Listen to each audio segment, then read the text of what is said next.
Sa grave threat, indispensable na element ang criminal intent. Kunyari, may mga prior incidents na kaaway na sila.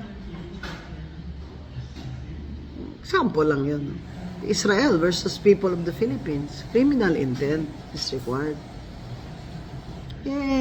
Ang statement ni VP Sara, kung ipapatay nila ako, meron na po akong sinabihan na patayin din sila. So, ang statement was, kung mapatay nila ako or pinapatay nila ako, which is hypothetical. If they will have me killed, or if they succeed in killing me, hypothetical, because of the word if.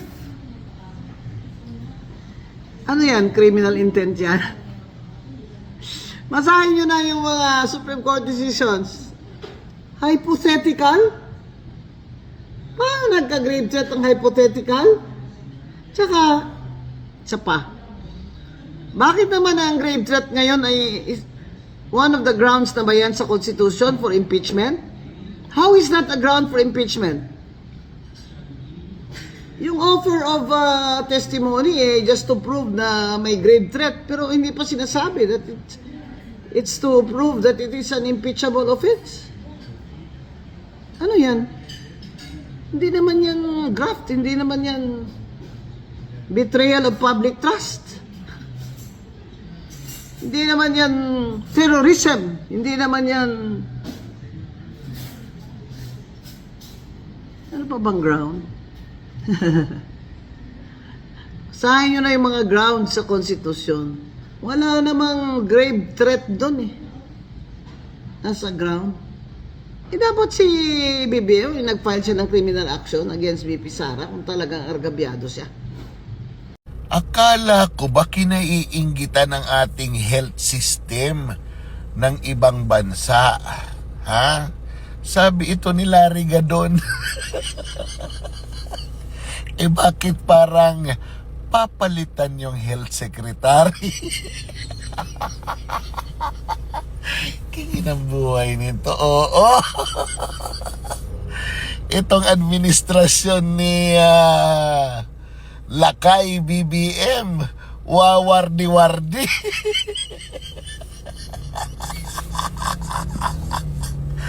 Ako'y walang stability. Ha? Puro propaganda, puro pagpapagwapo, tapos pag mabuko, papalitan ng bago. Ano ba yan? Ha?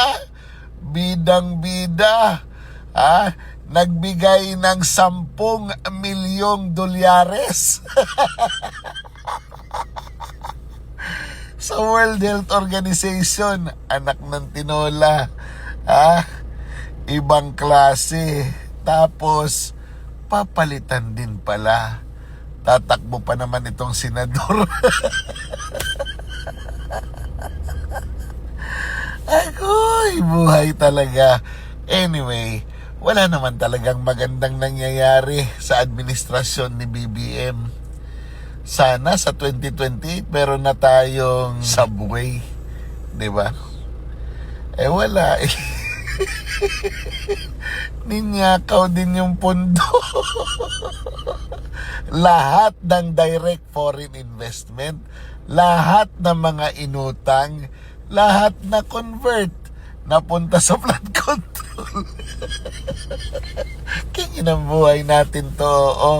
BBM, alam mo, talagang ito doon yun na wag magpresidente si Sara.